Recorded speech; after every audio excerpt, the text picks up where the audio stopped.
अस्सलामुअलैकुम गाइस, आज का हमारा स्ट्रक्चर है there is no harm in. There is no harm in, इसका मतलब होता है कोई हर्ज नहीं, कोई हर्ज नहीं। जिस तरह हम कहते हैं लड़कियों के साथ बात करने में कोई हर्ज नहीं, वहाँ जाने में कोई हर्ज नहीं। तो इस तरह के जुमलों के लिए हम इस्तेमाल करते हैं there is no harm in. आपने सबसे पहले there is no harm in use करना है, मैंने यूज़ कर लिया there is no harm in. उसके बाद आपने वर्ब के फर्स्ट फॉर्म के साथ आईएनजी यूज़ करना है, तो मैंने यूज़ कर लिया सिंगिंग, सिंग से हो गया singing. There is no harm in singing, गाने में कोई हर्ज नहीं, गाने में कोई हर्ज नहीं। तो खुल के गाएं।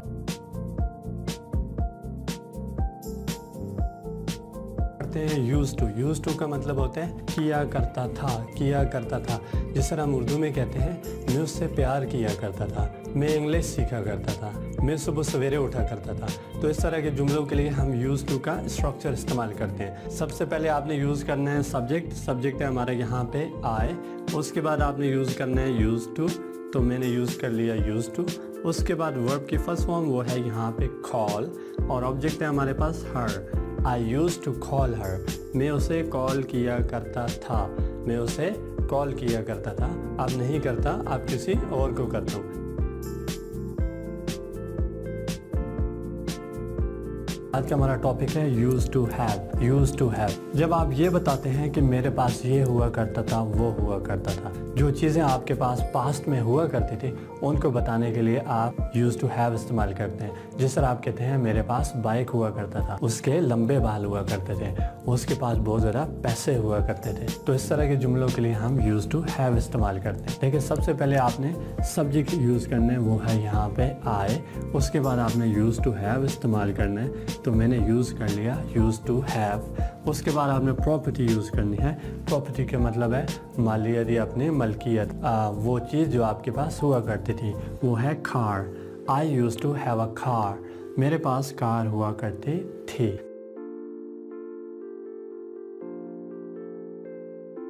Use to be, used to be, जब आप ये बताते हैं कि कोई कैसा हुआ करता था, कहाँ हुआ करता था और क्या हुआ करता था, तो फिर आप यूज़ टू बी इस्तेमाल करते हैं। मिसाल के तौर पर वो पागल हुआ करता था, वो मेरी पड़ोसन हुआ करती थी। तो इस तरह के जुमलों के लिए आपने यूज़ टू बी इस्तेमाल करना है। अच्छा, सबसे पहले सब्जेक्ट वो है शी, उसके बाद है यूज़ टू बी, तो हमने इस्तेमाल कर लिया यूज़ टू बी। उसके बाद आपने एडजेक्टिव या नाउन यूज़ करना है, मैंने एडजेक्टिव इस्तेमाल किया, वो है beautiful. She used to be beautiful, वो खूबसूरत हुआ करती थी, वो खूबसूरत हुआ करती थी। अभी खूबसूरत नहीं है, अभी जो है बुढ़ी हो गई है।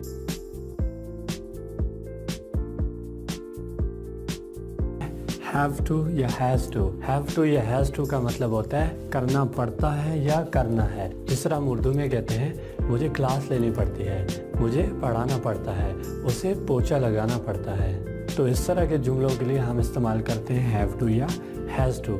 अच्छा गाइस, सबसे पहले आपने सब्जेक्ट लगाना है। सब्जेक्ट है यहाँ पे आए, आए के साथ हमने हैव टू यूज़ करना है, मैंने यूज़ कर दिया हैव टू।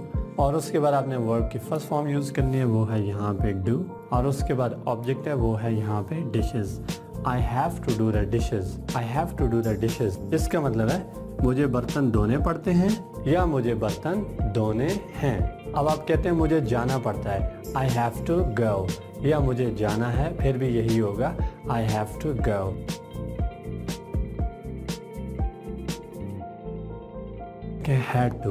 हैड टू ये पास्ट में इस्तेमाल होता है और इसका मतलब होता है करना पड़ा या करना था, करना पड़ा या करना था। जिस तरह हम उर्दू में कहते हैं मुझे कल वहाँ जाना पड़ा, मुझे उससे मिलना पड़ा, मुझे उससे बात करनी पड़ी। तो इस तरह के जुमलों के लिए हम जो है हैड टू यूज़ करते हैं। अच्छा, सबसे पहले आपने सब्जेक्ट यूज़ करना है। सब्जेक्ट है यहाँ पे आई। उसके बाद हमारे पास है हैड टू, तो हमने यूज़ करना है हैड टू। उसके बाद वर्ब की फर्स्ट फॉर्म यूज़ करनी है, वो है यहाँ पे कॉल। और उसके बाद ऑब्जेक्ट है वो है यहाँ पे her. I had to call her, मुझे उसे कॉल करनी पड़ी, मुझे उसे कॉल करनी पड़ी। अगर ना करता तो वो नाराज़ हो जाती।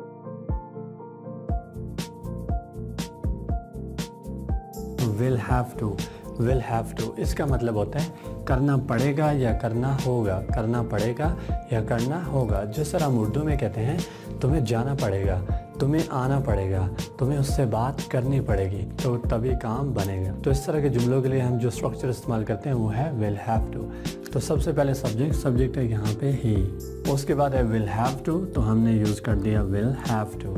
और उसके बाद वर्ब की फर्स्ट फॉर्म यूज़ करनी है वो है इम्प्रूव, और उसके बाद ऑब्जेक्ट है वो है यहाँ पे English. He will have to improve English, उसे इंग्लिश इम्प्रूव करनी पड़ेगी, उसे इंग्लिश इम्प्रूव करनी पड़ेगी, वरना सेटिंग नहीं बनेगी।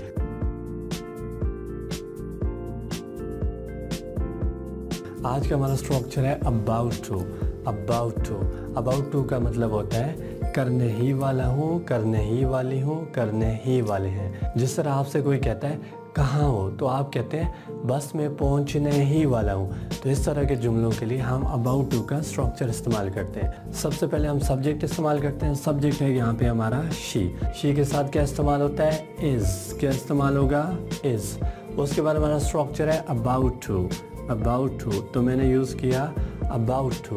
उसके बाद हमने वर्ब की फर्स्ट फॉर्म यूज़ करनी है, वो है यहाँ पे राइट। और उसके बाद ऑब्जेक्ट है हमारा, तो ऑब्जेक्ट है यहाँ पे lecture. She is about to write a lecture, वो लेक्चर लिखने ही वाली है, मैं पहुँचने ही वाला हूँ। I am about to reach. If you're interested in making your English better, follow me on Instagram and subscribe me on YouTube. Thank you so much.